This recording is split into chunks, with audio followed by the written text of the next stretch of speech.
Oi, crianças, tudo bem? Vamos lá para a aula de artes? Legal, hoje nós vamos ter descobertas na aula de artes. Que legal! Olhem só, lá na apostila, nós vamos pegar lá na página apostila, página 20, nós vamos fazer até a 22, tá? Depois que a prof explicar, nós temos uma atividade impressa para fazer dessas duas folhas que a prof vai explicar, combinado? Então vamos lá. Como é formada uma cor? Alguém sabe como que é formada uma cor? O ser humano consegue enxergar as cores a partir da luz.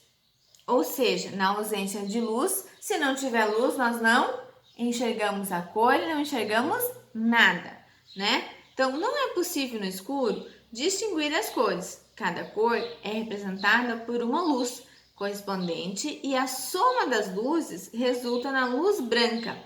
A ausência de luz é representada pela cor preta. Então, ou seja, a luz, a cor que representa a luz é branco. A cor que representa o escuro é o preto, tá? Lembrem bem disso daí. Então, o que representa a luz é a cor branca. O que representa o escuro é a cor preta, tá bom? Então, vamos lá.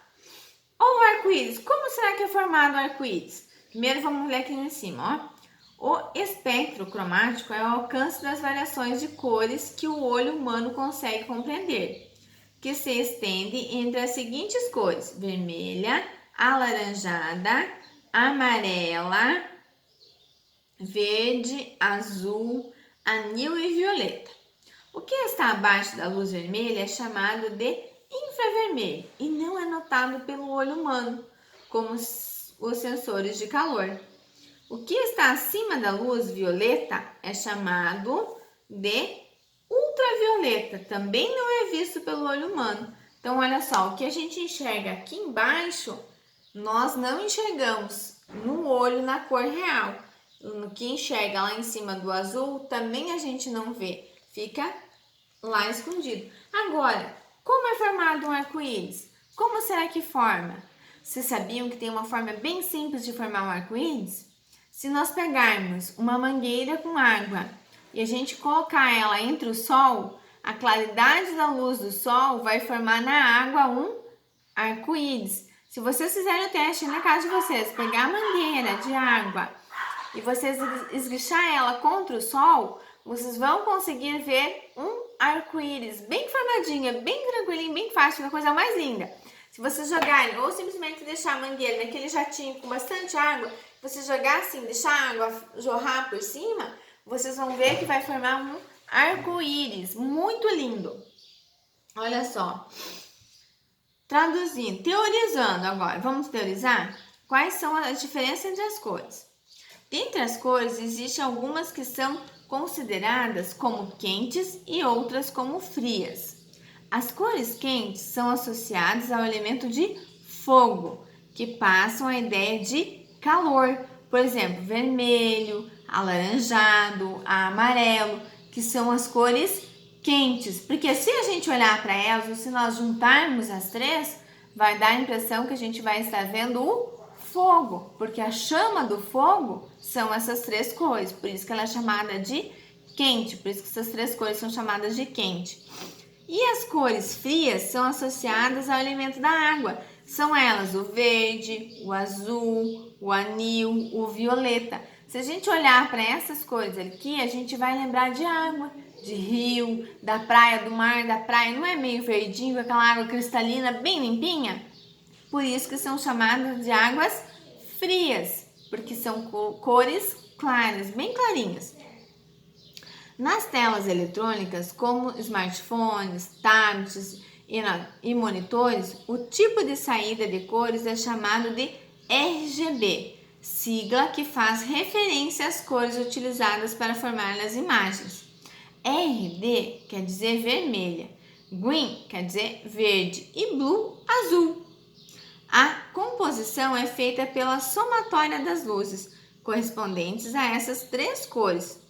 Então, se a gente juntar o azul, o vermelho e o verde, a gente vai ter o RGB. E o QMYK são letras difíceis a gente traduzir, Mas se a gente juntar, ou seja, o amarelo, o azul e o vermelho, nós vamos ter as cores GMK, que é a diferença entre as cores. Então, ó, na impressão gráfica. Vamos lá. E olha só, e nós temos aqui a diferença lá. Quando se trata de pigmentos, ou seja, de cor, que vemos nos objetos, a soma de cores não resulta em cor branca, diferentemente da soma das cores pela luz, perdendo intensidade de tom à medida que a outra cor é crescida. Sendo assim, as cores mais vivas são as cores que apresentam menos mistura. Então, ou seja, as cores mais fortes são aquelas que têm menos mistura. Por exemplo, o preto, o azul marinho, o marrom, são cores mais fortes. O vermelho, são aquelas que a gente usa menos misturas. Por quê? Porque não precisa misturar tanta cor para que ela fique escura. Basta você misturar pouquinho. E existem 3 cores que possuem pigmentos puros, que não necessitam de outras cores para serem formadas, as chamadas de cores primárias. Então, as cores primárias, que é o que? O vermelho, o amarelo e o azul. Essas 3 cores não precisam de nenhuma outra cor para que ela seja atingida. Elas mesmas misturam as outras, por isso que elas são chamadas de cores primárias. Então, as cores primárias são vermelho, amarelo e azul. E junto com ela, nós temos as cores primárias, teremos 2 pigmentos que vão resultar em cores secundárias. Então, a gente pegar as cores primárias, para a gente transferir elas em outras cores, a gente chama as outras cores de secundárias. Então, todas as outras cores que a gente mistura, nós chamamos de secundárias. Por exemplo, se a gente misturar o vermelho mais o amarelo, ele fica que cor?